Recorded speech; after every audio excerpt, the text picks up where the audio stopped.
Kirk Fletcher here, having a little fun with some funky rhythm, R&B, soul guitar, kind of a blues progression there. You know, one of my favorite things to do is just sit and play rhythm guitar. I love it a lot.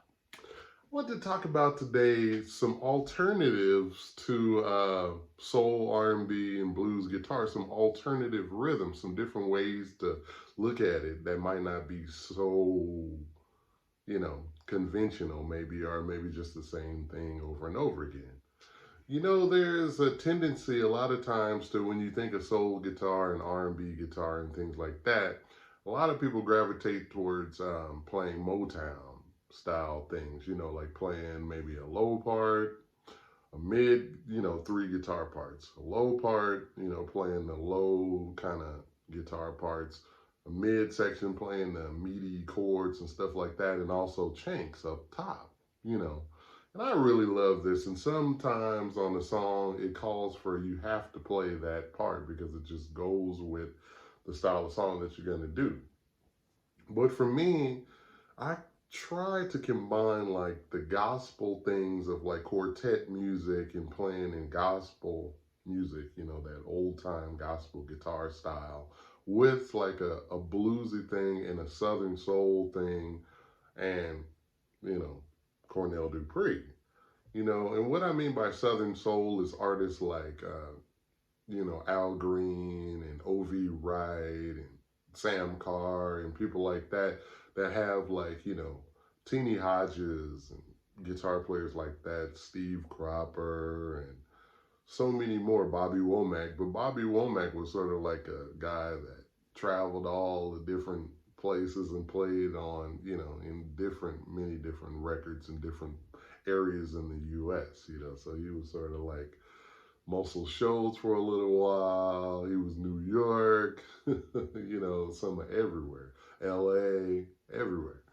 But, what I mean by alternatives to this is basically looking at it, like having options when you play soul guitar.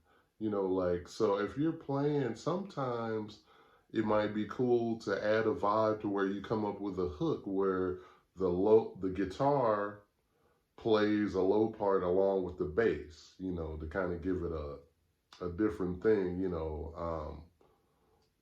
an example, like playing like,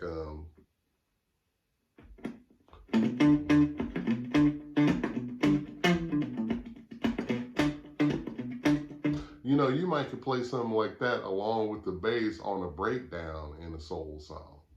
Or you might want to play something real simple. You might not even want to play chords on the song. Like take, for instance, just a simple progression like.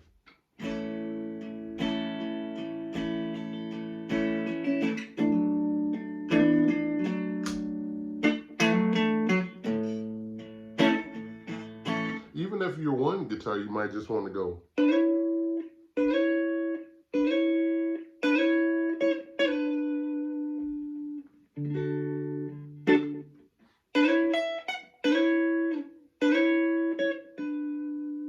And you'll notice, like in a song, like on a track, that'll stand out more than playing maybe some kind of rhythm. Also, you get those kind of.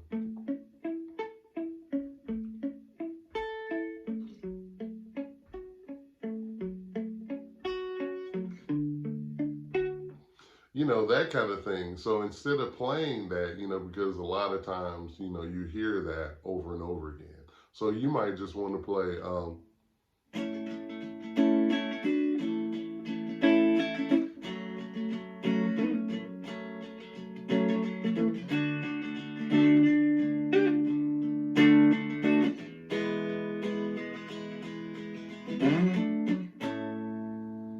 you might want to play something like that.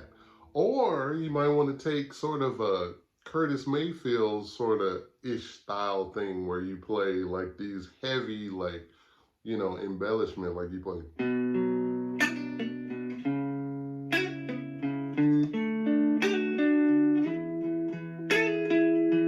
You know,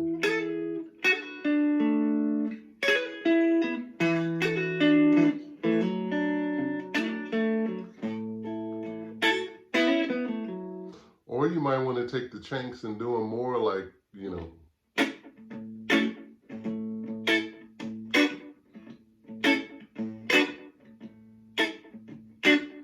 might want to make them a little lower instead of playing, you know,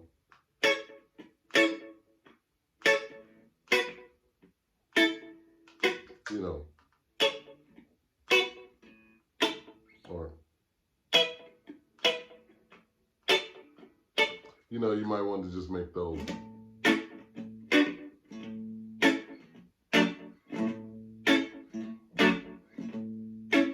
And then there's also playing, ideas where it's like low parts mixed with high parts, just like kind of voice leading or whatever, so like, um, and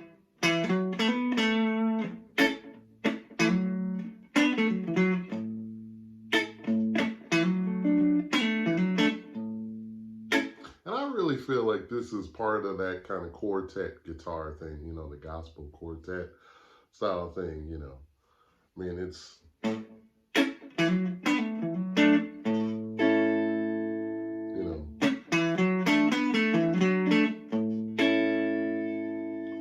know, and then you got more of this, say for instance, you're in E.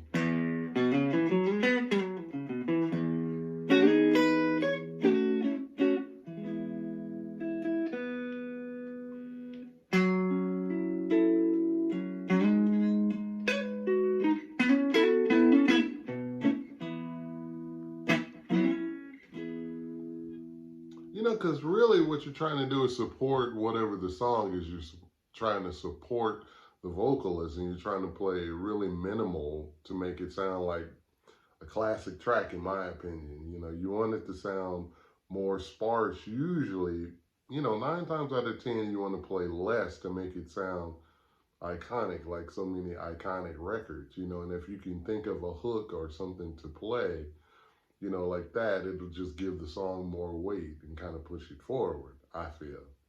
So I just wanted to talk about a little rhythm and blues guitar lesson and talk about some alternatives to playing, some rhythm guitar in an R&B and soul way.